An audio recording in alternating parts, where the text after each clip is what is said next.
이제 2022년도 축의 대신방이 시작되었고 어느덧 이제 마무리가 되어져 가고 있습니다.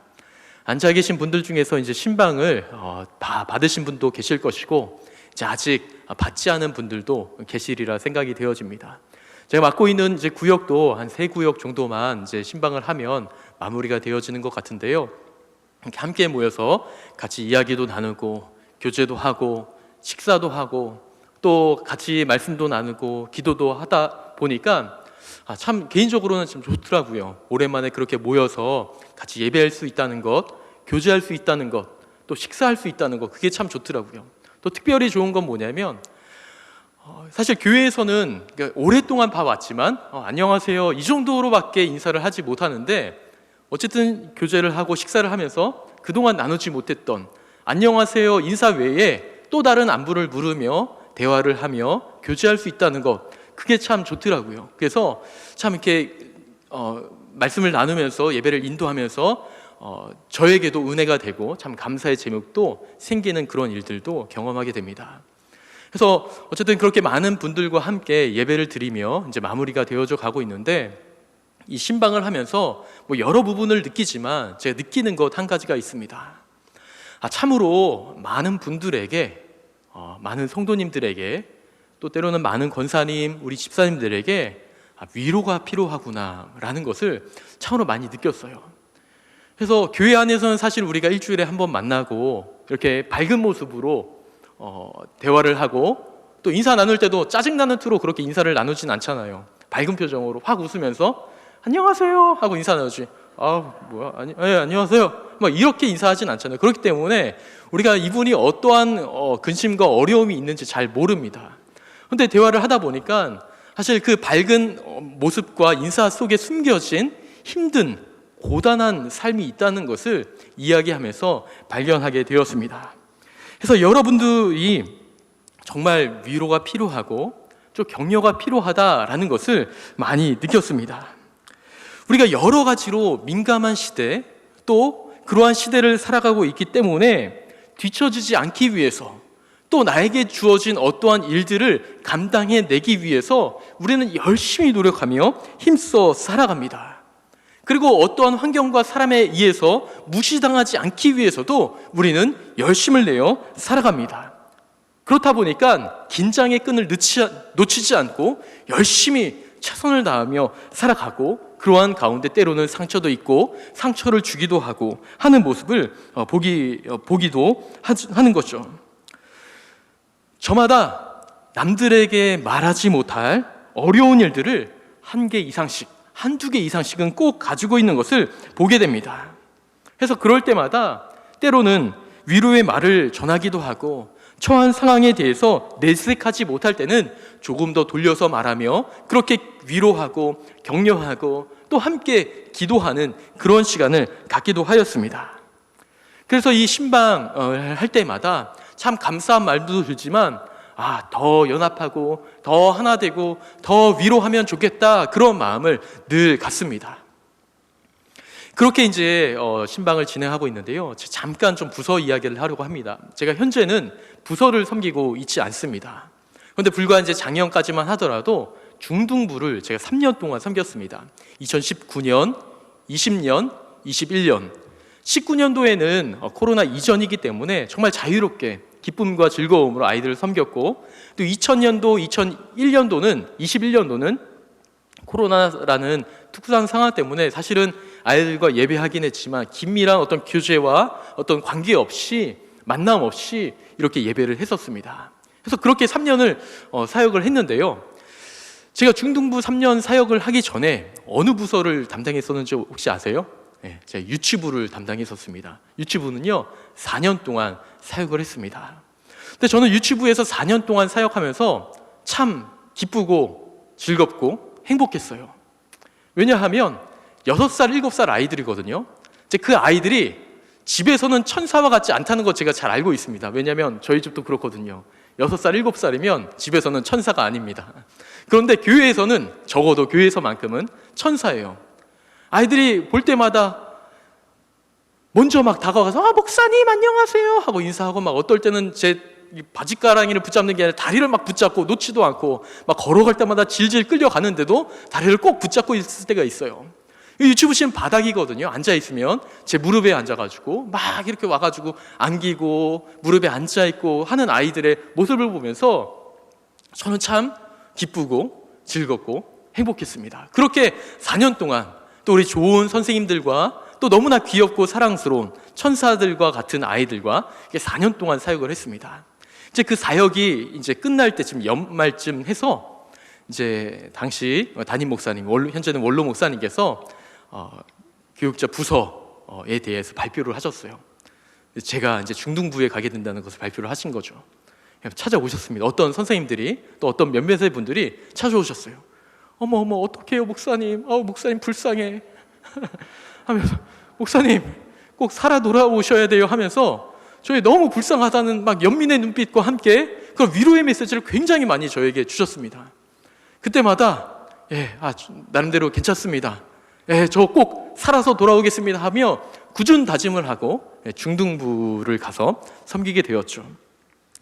그런데 사실은 많은 분들이 염려해 주시고 걱정해 주셨지만 제 마음은 걱정과 염려보다는 사실 저는 기대함이 조금 더 많이 있었습니다. 왜냐하면 그 중학생 아이들이 어떠한지 저는 잘 알고 있거든요. 왜냐하면 저도 중학생 때 지금과 똑같은 중2는 아니지만 그러한 조금은 이제 사춘기 또 남에게 말하지 않는 조용한 침묵의 시기를 지내기도 하는 그런 시간들을 저도 보내왔기 때문에 잘 알고 있었고 또 이미 여러 선생님들과 또 교회의 전반적인 분위기를 통하여서 중등부의 분위기가 어떠하다는 것을 저는 너무나 잘 알고 있었어요. 예를 들면 저는 항상 설교를 시작할 때에 우리 어른들과 함께 예배를 할 때는 제가 그렇게 하지 않지만 아이들과 함께 예배할 때는 항상 먼저 인사를 하고 시작하거든요. 유튜브에 있을 때 같은 경우는 여러분 안녕하세요 하면 떠나갈 정도로 목사님 안녕하세요 해요. 뭐야 잘 안 들리네. 다시 한번 우리 해볼까요? 여러분 안녕하세요 하면 목사님 안녕하세요 하고 인사를 이렇게 정말 우렁차게 인사를 합니다. 중등부에 가서도 저는 동의를 했어요. 여러분 안녕하세요 하고 인사를 하면 지금 이런 분위기예요. 아무도 대답하지 않고 삭막합니다.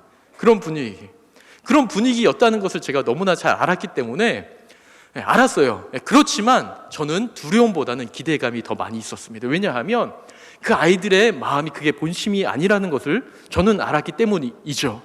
왜냐하면 저도 그러한 중학교 시절을 보내면서 조금 더 이야기하고 싶고 어떤 관계를 하고 싶고 대화를 하고 싶지만 어떤 자라나는 과정 속에 당연하게 이렇게 지내야 되는 그런 상황들 때문에 의도치 않게 그렇게 보여지는 모습들이 있었기 때문에 그 아이들을 나름대로 이해했고 또 그 아이들의 본심이 그게 아니라는 것을 저는 제 나름대로 알았기 때문에 그 아이들과 아이들을 만날 때에 좀 그 두려움보다는 기대함을 가지고 중등부에 갔습니다.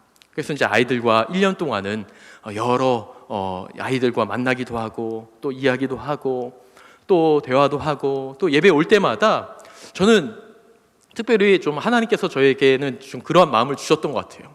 저도 어렸을 때 사랑을 그렇게 많이 받고 자라지 못했거든요. 그래서 그 받지 못한 사랑을 좀 교회에서만큼은 좀 나누고 싶다 하는 생각에 들어오는 이제 아이들마다 이제 여자아이는 아닙니다. 남자아이들마다 저는 꼭 끌어안았습니다. 그 중학생 아이들 같은 경우는 아직은 제가 조금 이제 충분히 끌어안아줄 만한 그런 이제 덩치가 되거든요. 그래서 꼭 안아주고 등을 두들겨 주기도 하고 때로는 이제 싫어하면 제가 하진 않았는데 엉덩이를 토닥토닥 두들겨 주기도 하면서 너무 잘했어, 사랑해, 축복해 하면서 그렇게 축복의 한 메시지를 던져 주었습니다. 여러분 그렇게 이야기하면 아이들이 어떻게 반응할 것 같으세요? 목사님 짜증나요. 왜 이래요? 왜 나 이런 거 진짜 싫거든요. 이렇게 반응했던 아이가 제가 생각했을 때는 없어요. 아이들이 그냥 폭 안겨 있습니다. 그리고 그 말을 들어요. 그리고 시간이 조금 지나서 이제 지금은 이제 고등학생이 되고青年들이 된 어떤 친구들이 가끔씩 저에게 찾아옵니다. 그러면서 이야기를 해요. 목사님 저 그때 솔직히 그때는 말하지 못했는데요. 그때 너무 좋았어요. 너무 그때 힘이 됐어요. 하고 말하는 아이들의 메시지를 듣습니다. 사실 중학생 아이들의 삶을 보면요. 아이들이 참 힘들어요, 많이.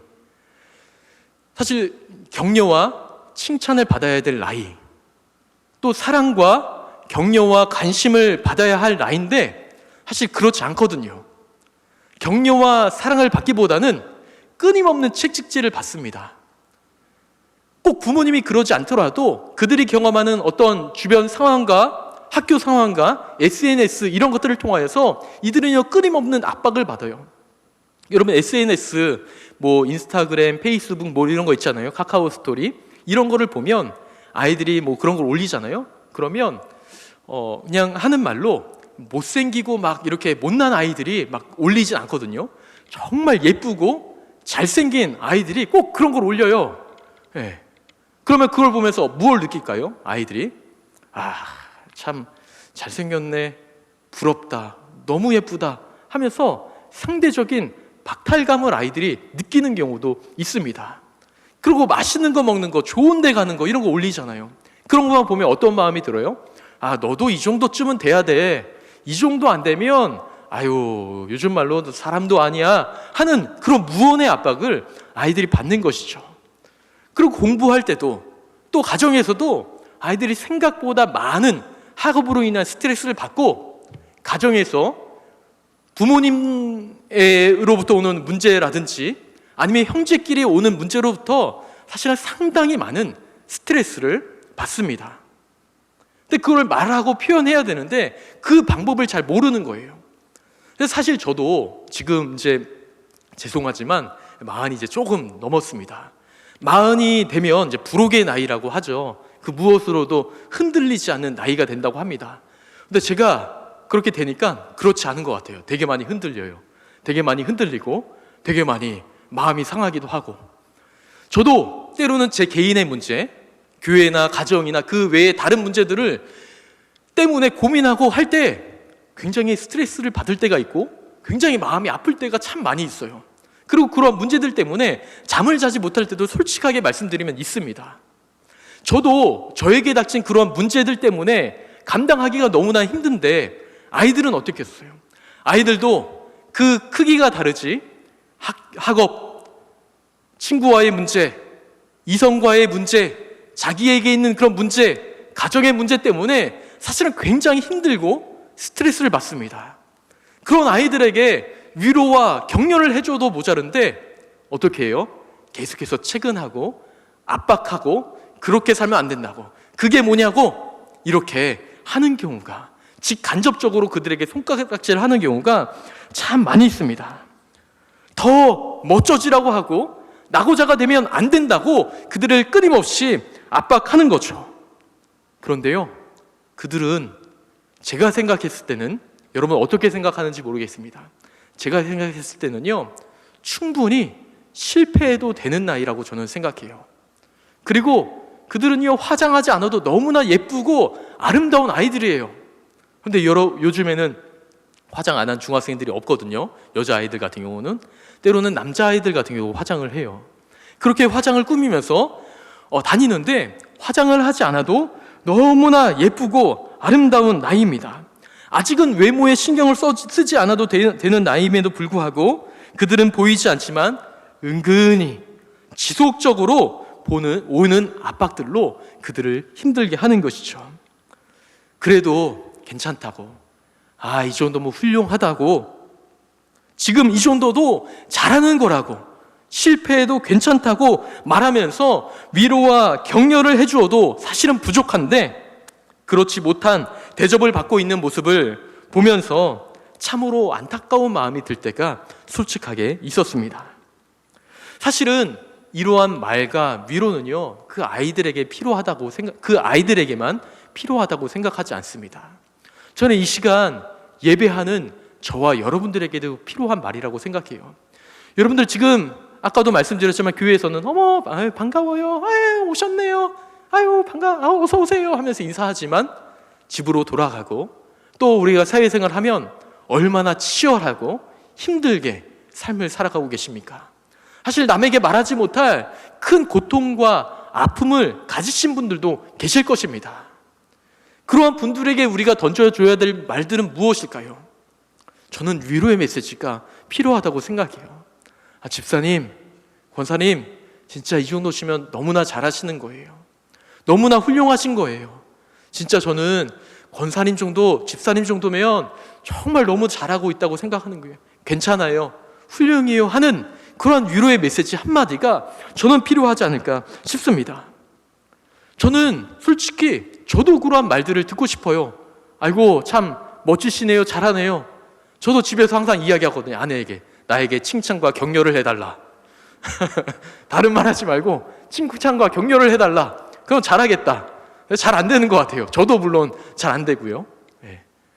서로 간 칭찬과 격려를 해줘야 되는데 우리가 너무나 바쁘고 힘들고 틈이 없이 살아가다 보니까 그 위로의 메시지 한 번을 던지지 못하며 살아갈 때가 참 많이 있음을 저부터도 보게 됩니다. 여러분, 저는 이러한 말들, 이런 위로의 메시지가 저는 우리 서로에게만 해서 그러니까 주어지는 말씀이 아니라 저는 이 시간 우리에게 주시는 하나님께서 주시는 말씀이라고, 위로라고 믿습니다. 왜냐하면 이 땅에 우리 예수님께서 오셨는데 예수님께서 오신 이유와 목적이 궁극적으로는 우리를 구원하시기 위함입니다. 우리를 구원해 주시기 위해서 예수님이 우리 가운데, 이 땅 가운데 오셨어요. 그런데 그 궁극적인 목적 아래에 또 다른 이유 하나가 있는데요. 뭐냐면 이사야서 40장 1절은 이렇게 말씀합니다. 우리 이사야 40장 1절의 말씀을 우리 혹시 자막이 준비되어 있으면 다 함께 한번 봉독해 보겠습니다. 이사야 40장 1절입니다. 네, 제가 한번 봉독해 드리겠습니다. 너희의 하나님이 이르시되 너희는 위로하라, 내 백성을 위로하라. 이사야 40장의 말씀은요, 메시아가 오시는 것에 대한 예언이 담긴 장이거든요. 그런데 그 메시아에 대한 예언을 하면서 가장 앞서 뭐라고 말씀하시냐면 너의 백성을, 내 백성을 위로하라 라고 말씀하고 있습니다. 다른 말로 말씀드리면 오실 예수님께서 우리를 구원하시기 위하여 이 땅에 오시지만 우리를 위로하시기 위해서, 우리 백성을 위로해 주시기 위해서 이 땅 가운데 오신다는 것을 분명하게 말씀하고 있는 것입니다. 예수님은요, 우리를 위로하기 위하여 오셨어요. 그리고 실제로 예수님께서 이 땅에 오셨습니다. 그리고 많은 사역을 감당하셨죠. 제자들과 함께 다니시며 많은 이적과 기적을 행하시고 또 많은 말씀들을 가르쳐 주셨습니다. 그러다가 제자들이 예수님께서 십자가에 못 박혀 죽으시고 그 모습을 지켜본 제자들이 뿔뿔이 흩어졌습니다. 예수님을 그토록 믿고 따르고 자기 목숨을 내가 버리기까지도 그렇게 예수님을 따르겠습니다라고 했던 베드로마저도 예수님을 떠나갔습니다. 예수님께서 십자가에 못 박혀 죽으셨을 때 제자들은 자신의 집에 꼭꼭 숨어 문을 걸어 잠궜습니다. 그리고 두려움에 벌벌 떨고 있었습니다. 그때 예수님께서 찾아가서 말씀하세요. 뭐라고 말씀하시는지 아세요? 우리 요한복음 20장 19절의 말씀인데요. 요한복음 20장 19절, 혹시 말씀이 준비됐으면 보시겠는데 이것도 아마 말씀이 조금 준비가 안 된 것 같으니 제가 한번 봉독해 드리겠습니다. 요한복음 20장 19절입니다. 이날 곧 안식 후 첫날 저녁 때에 제자들이 유대인들을 두려워하여 모인 곳에 문들을 닫았더니 예수께서 오사 가운데 서서 이르시되 너희에게 평강이 있을지어다. 아멘. 문을 걸어 잠그고 무서워 벌벌 떨고 있는 제자들에게 예수님께서 찾아오셨어요. 그리고 뭐라고 하셨다고요? 너희에게 평강이 있을지어다. 이 메시지 한마디가 어떤 걸까요? 그냥 그들에게 평강이 있기를 바라셨던 예수님의 메시지 하나였을까요? 이 메시지를 통하여서 하나님께서는 제자들을 위로하신 거예요. 너희에게 평강이 있을지어다. 우리가 오후 예배 시간에 찬양 때 한번 했었던 찬양이기도 한데요. 우리 찬양을 다시 한번 좀 잠깐 말씀을 드리며 해봤으면 좋겠습니다. 우리가 함께 나눈 이 말씀을 통해서도 우리에게 메시지를 받지만 우리가 이 찬양 가운데 담겨져 있는 그것을 통하여서도 우리에게 주신 메시지로 한번 받기를 원하는데요. 평강이 있을지어다, 이 찬양을 우리가 한번 할 때에 우리에게 주시는 하나님의 메시지를 잠깐 듣도록 하겠습니다. 우리 반주 간사님 혹시 계시나요? 네, 이것도 준비가 안 된 모양입니다. 네, 됐습니다. 네, 감사합니다. 예, 평강이 있을지어다 라는 이 찬양인데요, 이게 그냥 우리가 하는 가사가 아니라 이 시간 예수님께서 우리를 향한 메시지로 던져주시는 것을 우리가 기억하며 한번 찬양했으면 좋겠습니다. 평강이 있을지어다. 평강이 있을지어다. 사랑하는 자들아, 복된 자들아, 평강이 너희에게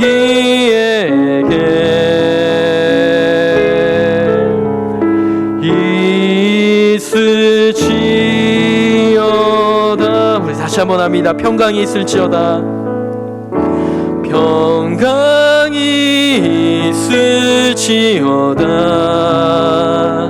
사랑하는 자들아, 사랑하는 자들아, 복된 자들아, 평강이 너희에게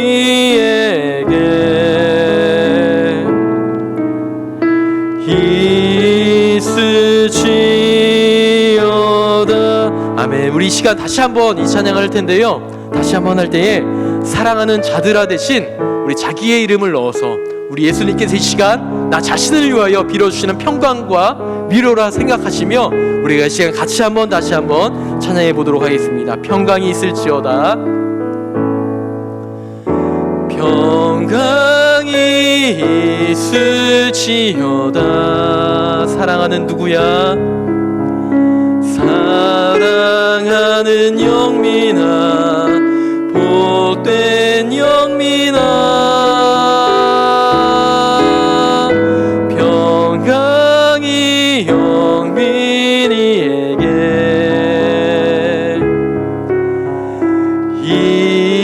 있을지어다. 변함없는 주의 사랑, 변함없는 주의 사랑 너와 함께 하시니 두려움이 찾아올 때 주님만 의지하라. 평강이 있을지어다. 사랑하는 누구야? 사랑하는 민아, 복된 영민아, 평강이 너희에게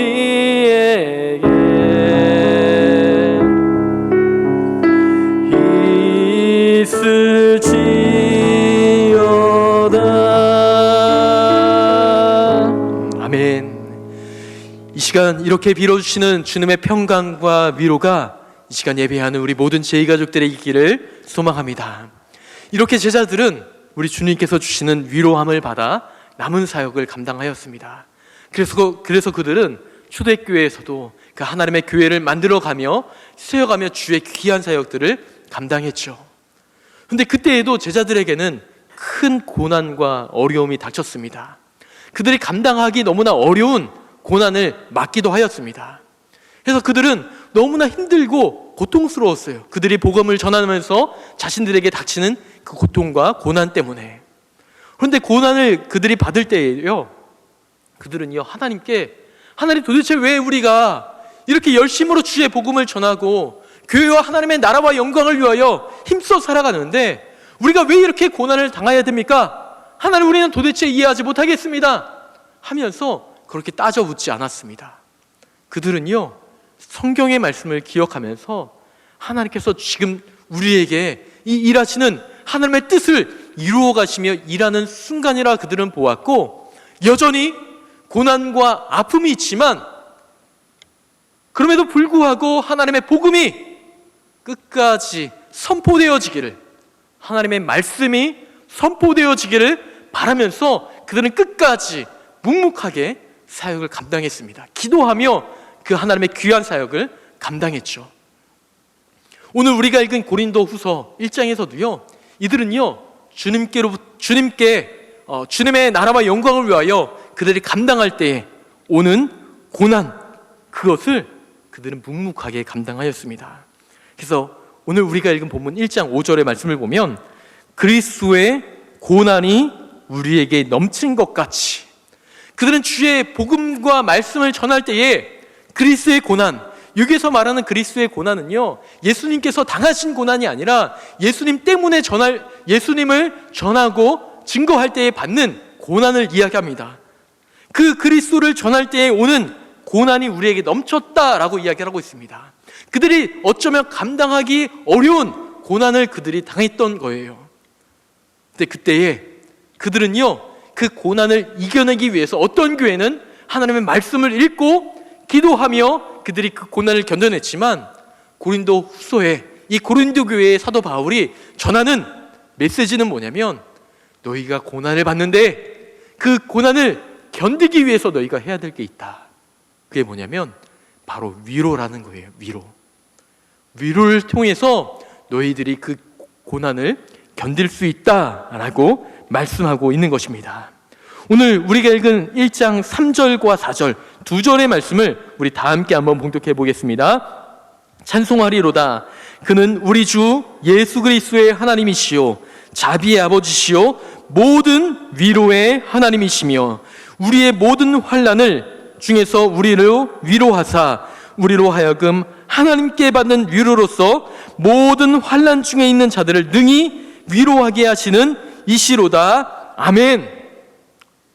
하나님은 모든 위로의 하나님이시다라고 소개를 하고 있습니다. 그리고 사도 바울과 함께하고 있는 일행이 받는 고난을 뭐라고 표현하고 있냐면, 이 고난을 받는 이유는 우리가 위로함을 받기 위함이며 또 우리가 먼저 받은 위로를 통하여서 너희를 위로하기 위해서 우리가 지금 이 고난을 받고 있다라고 말씀을 나누고 있는 것입니다.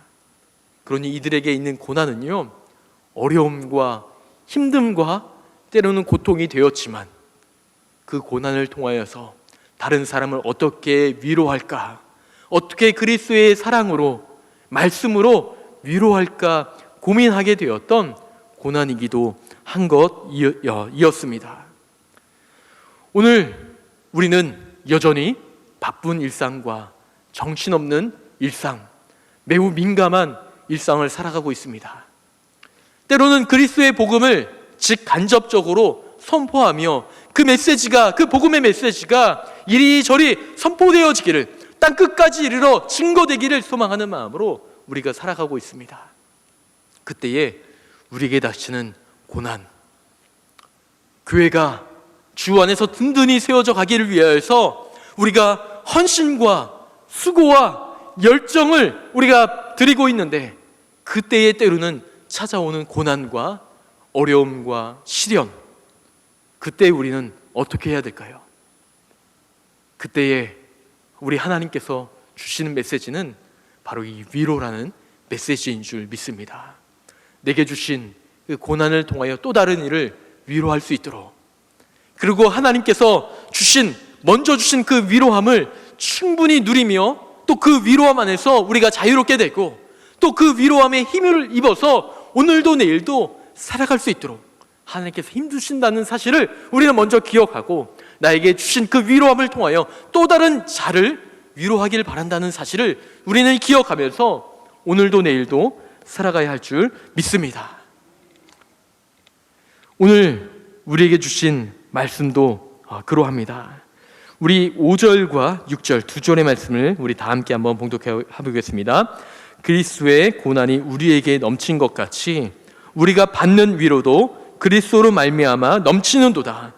우리가 환난 당하는 것도 너희가 위로와 구원을 받게 하려는 것이요 우리가 위로를 받는 것도 너희가 위로를 받게 하려는 것이니 이 위로가 너희 속에 역사하여 우리가 받는 것 같은 고난을 너희도 견디게 하느니라. 아멘.